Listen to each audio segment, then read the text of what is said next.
നമ്മുടെ നാട്ടിൽ new year ആഘോഷം ഓരോ വർഷം കഴിയുമ്പോഴും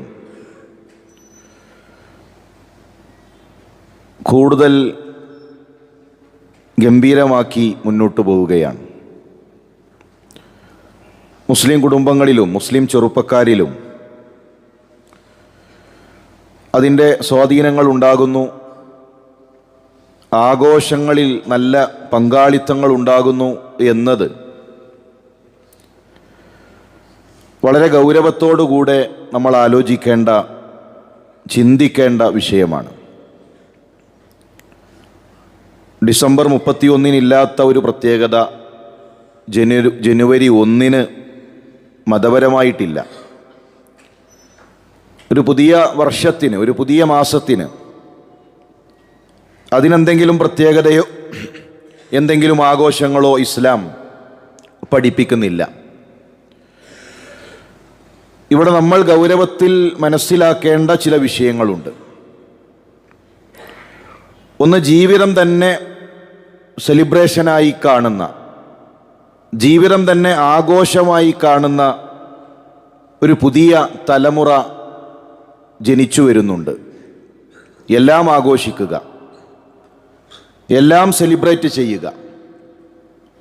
എന്തൊരു ചെറിയ കാര്യമുണ്ട് എങ്കിലും ഉടനെ അതിൻ്റെ പേരിൽ ആഘോഷങ്ങൾ കൊണ്ടുവരുന്ന, അതിൻ്റെ പേരിൽ പാർട്ടികൾ നടത്തുന്ന, എവിടെ ഒരു സംഗീത അരങ്ങുകളുണ്ട് എങ്കിലും അവിടെ തുള്ളിച്ചാടുന്ന, ആർത്തുല്ലസിക്കുന്ന, ഇതാണ് ജീവിതം, ഇതാണ് ആഘോഷം എന്ന് കരുതുന്ന ഒരു തലമുറ വളർന്നു വരുന്നുണ്ട്.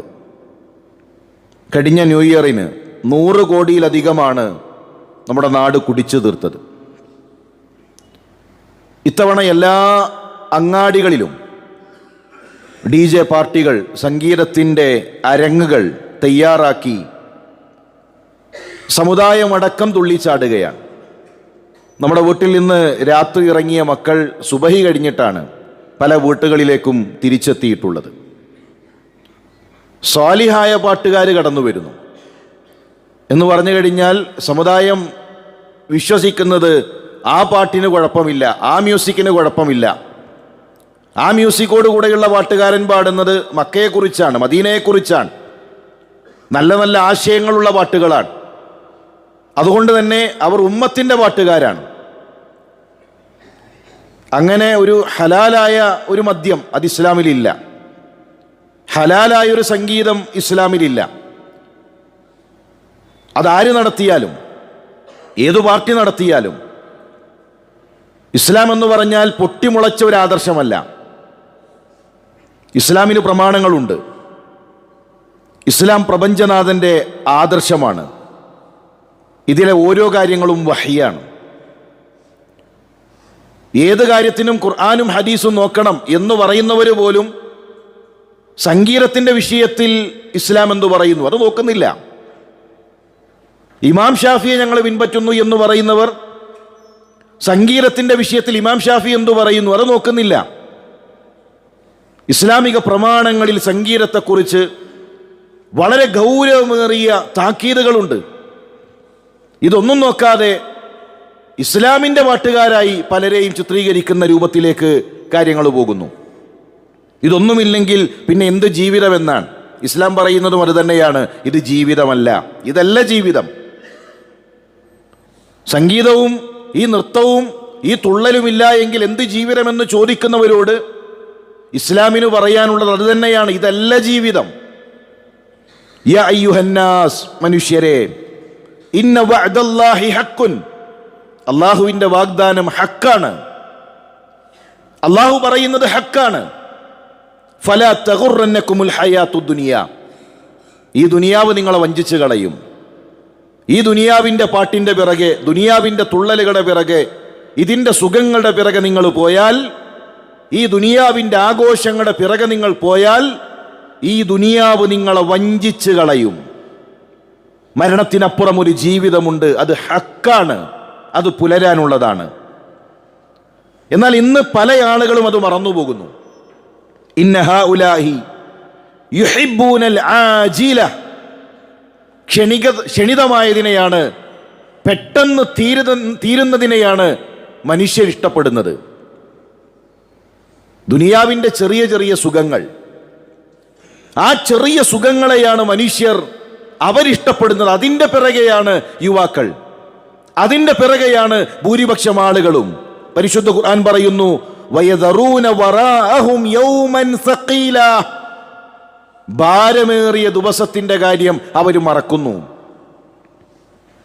ഒരു പരലോകം വരാനുണ്ട്, എനിക്കൊരു മരണമുണ്ട്, ആളുകൾ എന്നെ ഖബറിലേക്ക് ഇറക്കി വെച്ച് അവർ തിരിച്ചു നടക്കുമ്പോൾ യസ്മഉ ഖർഅൻ ആലിഹിം, ആ തിരിച്ചു നടക്കുന്ന മനുഷ്യരുടെ ചെരുപ്പിൻ്റെ ശബ്ദം ആ ഖബറിൽ ഞാൻ കേൾക്കും, ആ ഖബറിൽ ഞാൻ ഒറ്റക്കാകും എന്നത് മനുഷ്യർ മറന്നുപോവുകയാണ്. ഖബറും പരലോകവും ഹിസാബും ജന്നത്തും നാറും ഇതെല്ലാം മറന്ന് ഒരൽപ്പനേരത്തെ സുഖത്തിൻ്റെ പിറകെ മനുഷ്യർ പോവുകയാണ്. പ്രിയമുള്ള സഹോദര, പ്രിയമുള്ള സഹോദരി, ഏതെങ്കിലും ഒരു ദിവസത്തിൽ ഒതുങ്ങി നിൽക്കേണ്ട, അല്ലെങ്കിൽ ഏതെങ്കിലും ഒരു ദിവസത്തിലുള്ള ആഘോഷത്തിൻ്റെ പിറകെയല്ല നമ്മൾ പോകേണ്ടത്. ഒരായുഷ്കാലം മുഴുവൻ നമുക്ക് പ്രാർത്ഥനകൾ ലഭിക്കുന്ന ഒരുപാട് വിഷയങ്ങളുണ്ട്. അത് നമ്മുടെ അജണ്ടയാകണം. ഒരു 6 മണിക്കൂർ നേരത്തെ തുള്ളലുകളല്ല, ഒരു രാത്രിയിലെ ആഘോഷമല്ല, ഏതെങ്കിലും കുറഞ്ഞ നേരത്തെ ആനന്ദമല്ല. ഒരായുഷ്കാലം മുഴുവൻ നമുക്ക് പ്രാർത്ഥനകൾ ലഭിക്കുന്ന ഒരുപാട് വിഷയങ്ങളുണ്ട്. അത് നമ്മുടെ അജണ്ടയാകണം, അത് നമ്മുടെ ലഹരിയാകണം, അത് നമ്മുടെ ആനന്ദമാകണം.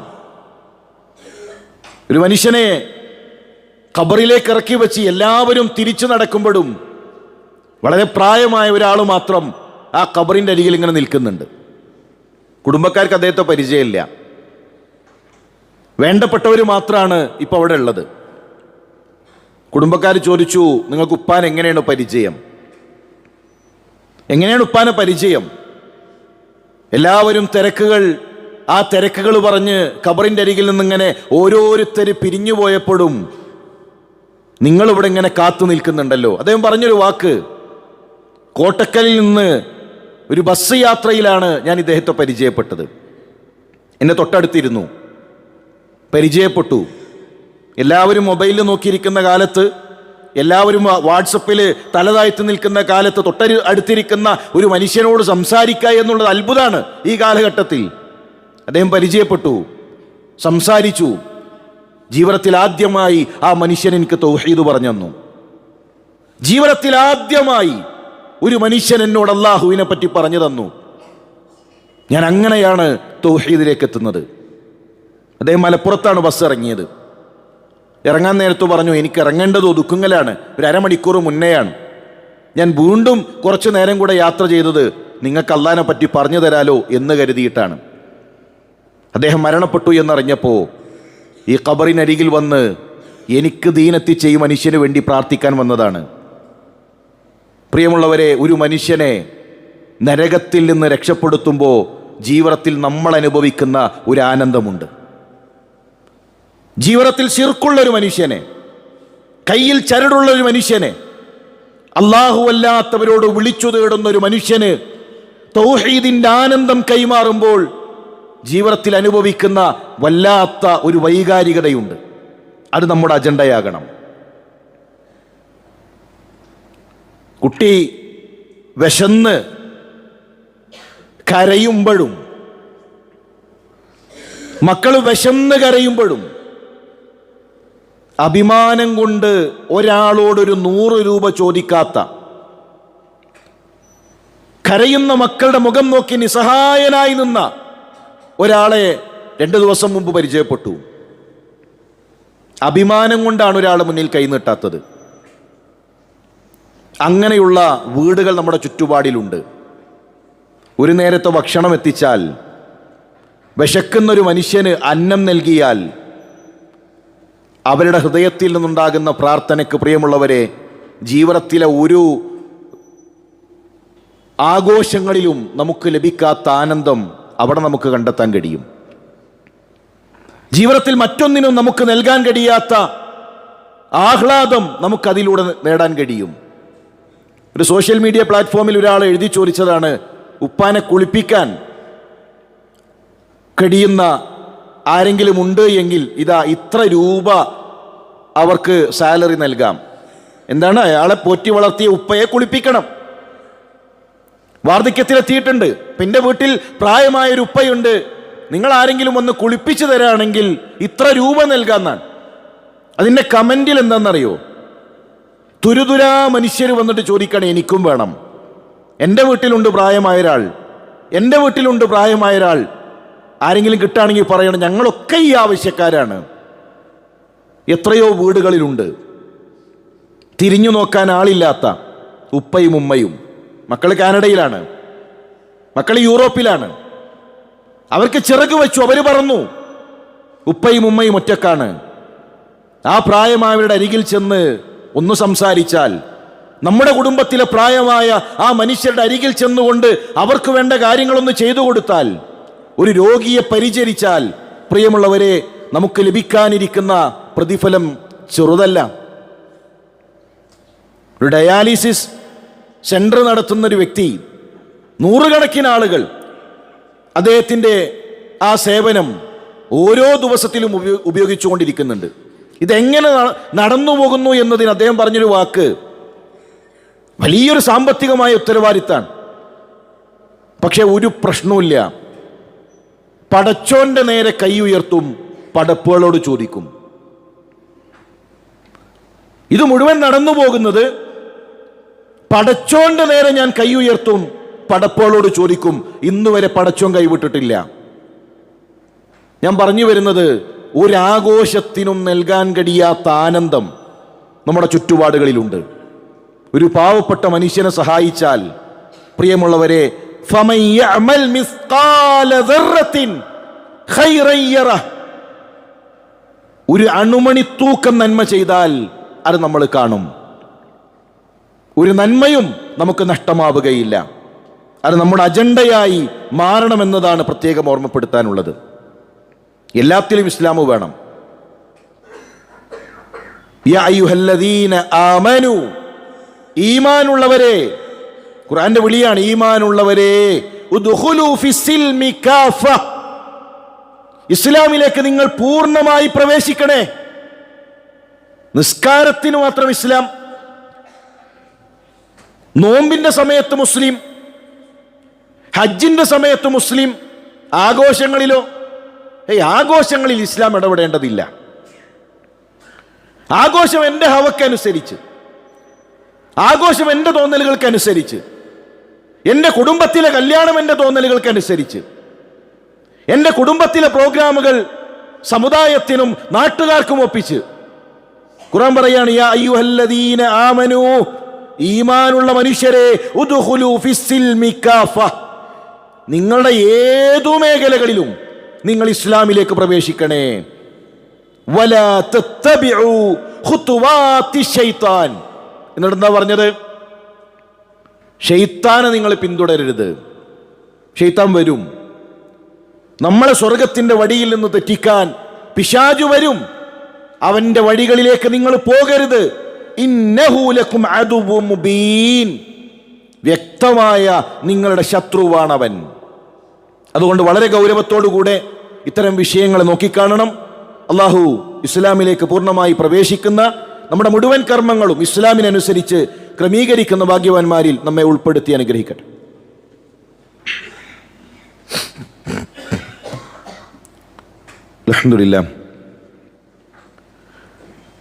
അൽഹംദുലില്ലാഹി റബ്ബിൽ ആലമീൻ, വസ്സലാത്തു വസ്സലാമു അലാ റസൂലില്ലാഹ് വഅലാ ആലിഹി വസഹ്ബിഹി അജ്മഈൻ, അമ്മാ ബഅദ്. അള്ളാഹുവിനെ സൂക്ഷിച്ച് അവനെ വഴിപ്പെട്ട് ജീവിക്കണമെന്ന് ഉണർത്തുകയാണ്, വസിയത്ത് ചെയ്യുകയാണ്. ഓരോ ദിവസത്തിലും നമുക്കുള്ള ഒരു ദൗത്യമുണ്ട്. ഇത് പുതിയ വർഷത്തിനു മാത്രമല്ല, ഒരു പുതിയ മാസം, ഒരു പുതിയ ദിവസം ഏതാകട്ടെ, ആ ദിവസങ്ങളും മാസങ്ങളും വർഷങ്ങളും ഒക്കെ നമ്മളോട് പറയുന്നത് ഒറ്റ കാര്യമാണ്. രാവിലെ ഉറക്കിൽ നിന്ന് എഴുന്നേറ്റാൽ റസൂലുള്ളാഹി പറഞ്ഞു, അൽഹംദുലില്ലാഹില്ലദീ ആഫാനി. ഒരു മുസ്ലിം പറയണം, അൽഹംദുലില്ലാ, പടച്ചോനെ നിനക്കാകുന്നു സ്തുതി, എനിക്ക് ആഫിയത്ത് നൽകിയ, എനിക്ക് ഈ ആരോഗ്യം നൽകിയ. ഫീ ജസദി, എൻ്റെ ശരീരത്തിന് ആഫിയത്തില്ല എങ്കിൽ പരീക്ഷണമാണ്. അങ്ങനെ ഒരു പരീക്ഷണം പടച്ചോനെ നീ എനിക്ക് നൽകിയിട്ടില്ലല്ലോ. എത്രയോ മനുഷ്യരുണ്ട് അങ്ങനെ. വറദ്ദ അലയ്യ റൂഹി, എൻ്റെ റൂഹിനെ പടച്ചോനെ നീ എനിക്ക് തിരിച്ചു തന്നു. ഇന്നലെ രാത്രി മരണപ്പെട്ടവരുണ്ട്, ഉറക്കിൽ മരണപ്പെട്ട മനുഷ്യരുണ്ട്, പുതിയ പ്രഭാതം കാണാത്തവരുണ്ട്. പടച്ചോനെ നീ എനിക്ക് റൂഹിനെ തിരിച്ചു തന്നു. നിന്റെ കയ്യിലായിരുന്നു. ഒരു പുതിയ ദിവസം, ഒരു പുതിയ മാസം, ഒരു പുതിയ വർഷം ഇതെനിക്ക് കിട്ടിയിരിക്കുന്നു. എന്തിനാണ് ഈ ദിവസങ്ങളും മാസങ്ങളും വർഷങ്ങളും? വഅദിനലി ബിദിക്രി, പടച്ചോനെ നിന്നെ ഓർക്കാൻ, ആഘോഷിക്കാനല്ല, ആഹ്ലാദിക്കാനല്ല, മത്തുപിടിച്ച് റോട്ടിലൂടെ മറ്റുള്ളവരെ പ്രയാസപ്പെടുത്തി വാഹനങ്ങളിലൂടെ കുതിച്ചു പായാനല്ല, മദ്യലഹരിയിൽ മതിമറക്കാനല്ല, അള്ളാനെ ഓർക്കാൻ, അള്ളാഹുവിലേക്ക് അടുക്കാൻ. ഒരു ദിവസം കൂടെ പടച്ച റബ്ബേ എനിക്ക് കൂടുതൽ നീ നൽകിയല്ലോ, അള്ളാഹുവെ നിനക്ക് നന്ദി കാണിക്കുന്നു എന്ന് തീരുമാനിക്കാനാണ് ഒരു ദിവസം. നമുക്ക് തിരുത്താനാണ് ഓരോ ദിവസങ്ങളും നമ്മൾ ആലോചിക്കേണ്ടത്, ചിന്തിക്കാനാണ്. പരലോകത്തെ ബാധിക്കുന്ന വല്ലതുണ്ടോ തിരുത്താം. എൻ്റെ പരലോകത്തെ ബാധിക്കുന്ന വിഷയങ്ങളുണ്ട് എങ്കിൽ പടച്ചോനെ ഇതാ ഞാൻ ആലോചിക്കാണ്, ഞാനിതാ തിരുത്താണ്. ഒരാൾ മരിച്ചാൽ ഇനി ആരെങ്കിലും കാണാനുണ്ടോ എന്ന് ചോദിക്കുമ്പോൾ വലിയൊരു ക്യൂ കാണാം മരിച്ച ആളെ കാണാൻ. ജീവിച്ചിരിക്കുന്ന കാലഘട്ടത്തിൽ മുഖം കൊടുത്തിട്ടില്ല, മരിച്ചിട്ട് മുഖം കാണാൻ കാത്തു നിൽക്കുകയാണ്. ജീവിച്ചിരിക്കുമ്പോൾ പരസ്പരം നോക്കൂ, ജീവിച്ചിരിക്കുന്ന കാലഘട്ടത്തിൽ ഒന്ന് പുഞ്ചിരിക്കൂ, ജീവിച്ചിരിക്കുന്ന കാലഘട്ടത്തിൽ ഒന്ന് സ്നേഹിക്കൂ. ജീവിച്ചിരിക്കുന്ന കാലഘട്ടത്തിൽ ഒരാളെയും പരിഗണിക്കാതെ, ഒരു മനുഷ്യനെയും നോക്കാതെ അങ്ങനെ ഒരു അയൽവാസി ഉണ്ടായിരുന്നോ, അങ്ങനെ ഒരു കൂട്ടുകാരനുണ്ടായിരുന്നു? ഇതൊന്നുമില്ല. മരിച്ചു കഴിഞ്ഞിട്ട് ആളുകളെ കാണാൻ അത് വലിയൊരു ചടങ്ങായിട്ട് ഇങ്ങനെ നടക്കാൻ. കൂടെ ഉണ്ടാകുന്ന കാലഘട്ടത്തിൽ സ്നേഹിക്കാനും നോക്കാനും പുഞ്ചിരിക്കാനും അങ്ങനെ ഒരു ബന്ധങ്ങൾ ഉണ്ടാക്കാൻ പരസ്പരം സംസാരിക്കുന്ന ഒരവസ്ഥയിലേക്ക് നമ്മൾ എത്തണം. നമ്മുടെ വീട്ടിൽ തന്നെ സ്നേഹം കുറഞ്ഞുകൊണ്ടിരിക്കുകയാണ്. കാരണം നമ്മൾ മൊബൈലിനെയാണ് ഉപയോഗിച്ചുകൊണ്ടിരിക്കുന്നത്, മൊബൈലാണ് സ്നേഹിച്ചുകൊണ്ടിരിക്കുന്നത്. ഉപ്പ വീട്ടിലേക്ക് കയറി വരുന്നത് തന്നെ മൊബൈൽ നോക്കിയിട്ടാണ്.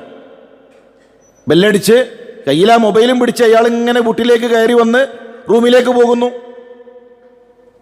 അതൊന്ന് പോക്കറ്റിൽ എടുത്തു വെച്ച് വീട്ടിലേക്ക് വരുന്നതിന് മുമ്പ് നമ്മുടെ മൊബൈൽ ഒന്ന് എടുത്തു വെച്ച് വീട്ടിലേക്ക് സലാം പറഞ്ഞ് മക്കളുടെ കൂടെ ഇരുന്ന് മക്കളെ ഒന്ന് ചുംബിച്ച് ഭാര്യയോടൊന്ന് സലാം പറഞ്ഞ് അങ്ങനെ നമ്മൾ റിയാലിറ്റിയിലേക്ക് ഇറങ്ങണം, നമ്മുടെ കുടുംബത്തിലേക്ക് ഇറങ്ങണം, അവരുടെ കൂടെ നമ്മൾ ജീവിക്കണം. നമ്മളൊരു സാങ്കല്പിക ലോകത്ത് കഴിഞ്ഞു പോയാൽ പോരാ.